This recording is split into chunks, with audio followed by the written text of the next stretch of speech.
So, good day sa ating lahat. Today is January 22, 2023. Hiram Baritua, operator ng Imol Cebu. Ang machine namin ginagamit na 7 araw na may 40 meters. Printed area, capping, head clean,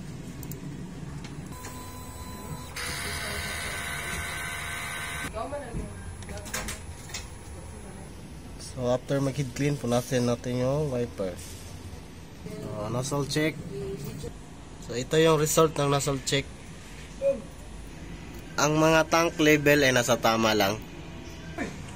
Ito ang aking waste tank. Malinis po. Malinis ko kanina. Ito naman ang EVR at ground wire. So dito naman sa stocks, ito yung mga used ink ko, naka-basket. At ito naman yung mga unused ink. At ito po, kumpleto naman ako sa stock, so lang po. Ito naman nagamit sa white. Ito naman sa magenta. Ito naman sa cyan. Ito naman sa black. Ito naman sa yellow. Ito naman sa powder. Sa solution. Ito naman sa film. Ito naman yung daily checklist ko. At ito naman yung workload daily ko po. So, ito lang. Salamat.